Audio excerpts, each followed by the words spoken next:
الحمد لله الكريم سلما على استقالي بفرود وسنن. الشيطان الرجيم. آمن الرسول بما أنزل إليهم من ربهم والمؤمنون كل آمن بالله وملائكته وكتبه ورسله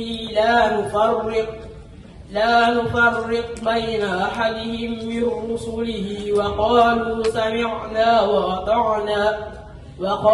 سمعنا وأطعنا غفرانك ربنا وإليك المصير. صدق الله العظيم. yàlla yàlla def ci yéen barkeb alquran barkeb ayat bi nga jàng muy ayat bu am solo kon bayaan bi koy doore rek ci tout tànk yi léegi rek bi ñuy jël dars ci minhajul muslim dama wax ni daara ja xam naa war nañu jéeme di formé ku ñu ci bare bare ci mbokk yi ci li ñuy yëngutu ndax dañu nekk ci dundu ni ñuy jëfandiku mooy lekk ak teggi ni lekk am nañ ci ñaari bind te ba léegi jeexagul waaye boo ko jàngee da ngay gis ni bari na loo xam ne bii noo ngi koy def te buñ jàngan wala xam la ci yonent bi sàmmante am na yu bari bari duñ ko def maanaam wàllu jëfandiku teggin lekk yonent bi da ciy jàngale yu bari bari te nun noo ciy def loo xam ne bii bokk tamit diine santaane ba ca jiitu di jëfandikuy taxaw wala di wéeru yonent bi def ko aaya te bu ko aaya ba pare day indi xadis ndax mu daawu ko def lekk di taxaw wala lekk di wéeru yonent bi def ko daan aaya jullit yi naka noonu saa yi ñu tegee ndab it bala ngaa jëfandiku war ngaa wax bismillah booy lekk itam yonent bi dafa wax ni ñam bi mi ngi barke bi mi ngi ci digg ndab li kon dee leen lekk ci xaafi maanaam teggi ndab li kenn koy sa kanam day ci lekk boo dee jëfandikoo itam bul gis lenn ci kanami ki nga jàkkaarloo nga dem di ko jël ci sa loxo nee ko jot li ma lii nangam dañuy aaya itam ngay jëfandiku gis ci ñam bi moo xam dafa sab xorom wala leneen lu la neexul nga di ko sikkal yonent bi def ko aaya waaye ba tey ci wàllu teggin yi ñu war a sàmmonte ak lekk yegg na ci boo sukkee sax nga xam ne ñun ñi nga xam ne dañoo yanoo ci àll ba wala yu mel noonu boo daan sukk dañ danaa sukkal sës say bëti boom ci ndab ñu bari fii noonu lañ leen yare ñu ni boo demee ba war a yëkkati sa tànk na nga banque sa tànku càmmoñ yëkkati sa tànkum di yor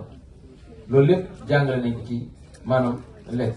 mu yegg moom sallallahu alayhi wa sallam wax ne su ngeen dee lekk dara ba mu daanu fi suuf bu leen ko bàyyi ak seytaan na ngeen ko jël faxas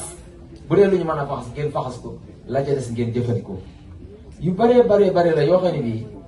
boo dee jàng leçon boobu da nga naan war nañ ci former ñu bare waaye bi ci ëpp solo mooy séddaleew ñam boo dee séddaleew ñam yonent bi sallallahu alayhi wasallam dafa wax ne day leen tàmbalee ci mag mi soo ñëwee itam fekk ñu toog tàmbalee ci ndijoor ka ca topp yooyu yëpp adab yooyu nañ koy sàmmante ba rawatina bis yi nga xamante ni bii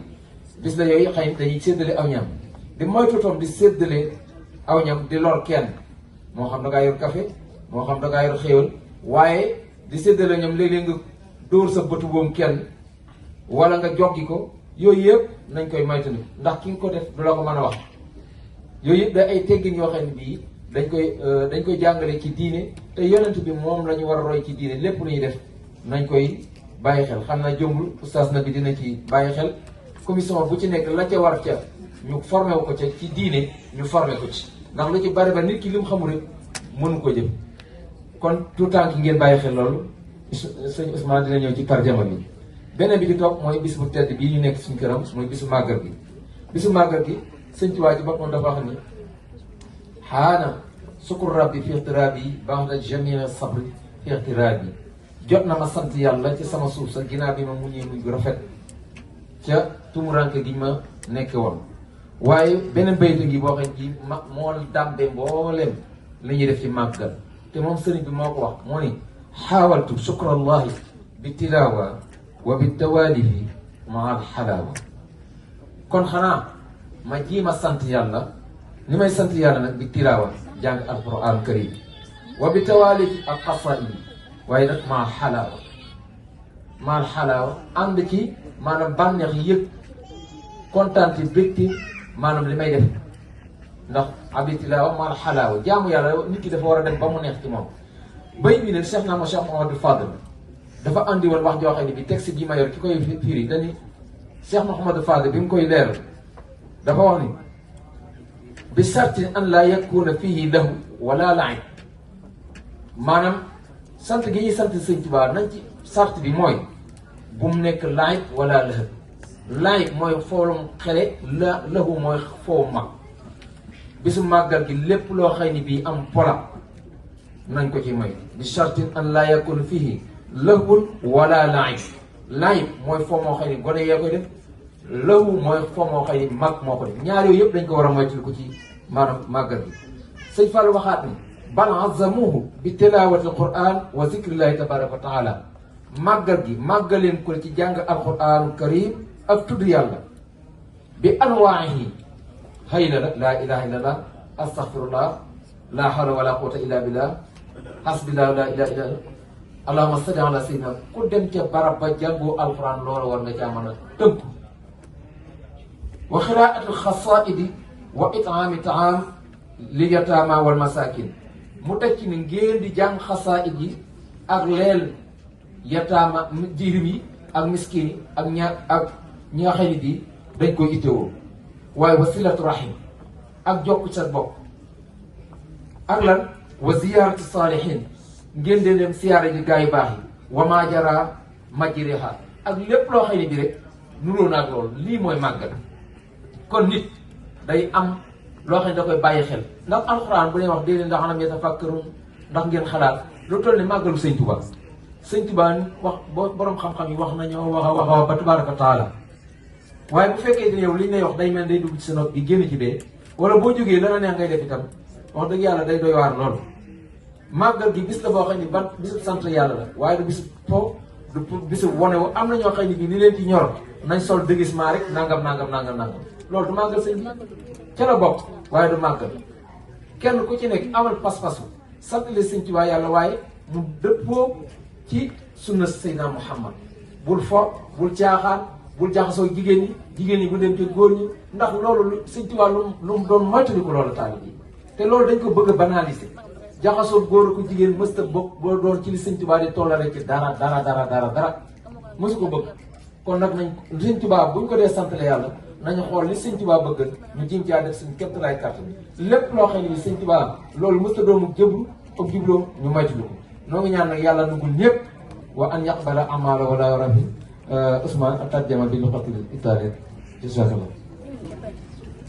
Assalamu alaikum wa rahmatullah. Oggi l'Ustaz ha parlato di un argomento molto fondamentale, precisamente due argomenti. Il primo sono i comportamenti che noi giovani dobbiamo cercare di rispettare. Oggi ha parlato di come dobbiamo fare quando siamo a tavola, o coi genitori o anche con i nostri compagni o i nostri fratelli o sorelle. Le cose principali sono, prima di iniziare a mangiare, la cosa base è dire Bismillah prima di ogni cosa. Non solo il mangiare, ma in generale in tutto dobbiamo cercare di tenercelo sulla mente o in testa. Ogni cosa che devi fare, mangiare, bere, entrare in un posto, la prima cosa che devi fare è dire Bismillah.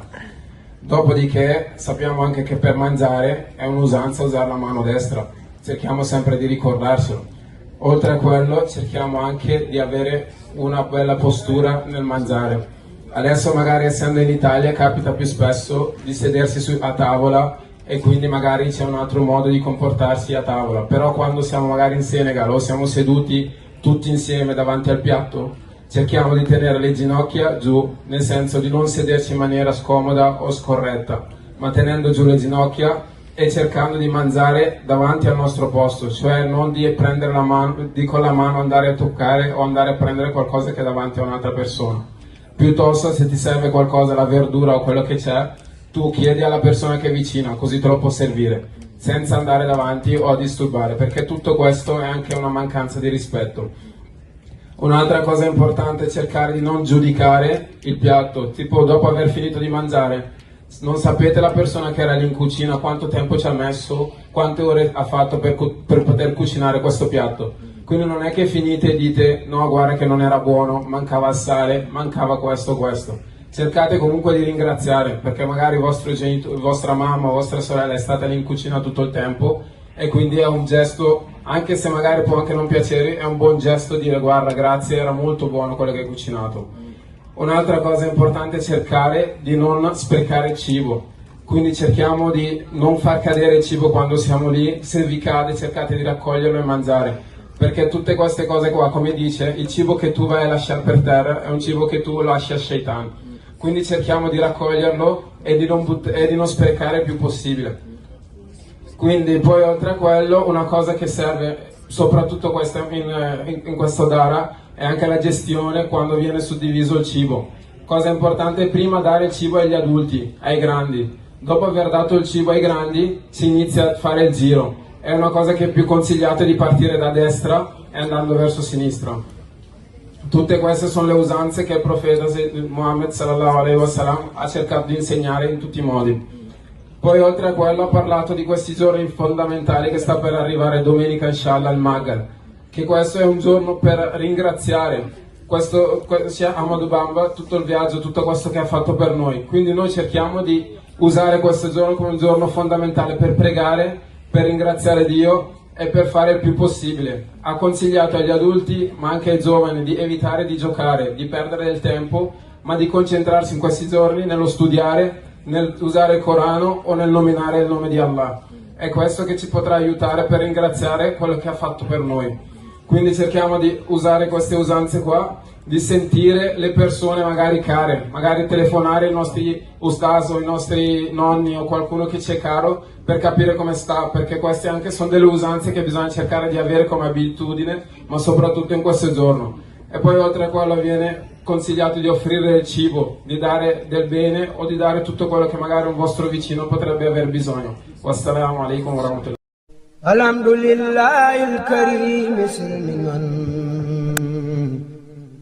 ala istiqali bi furudin wa sunan.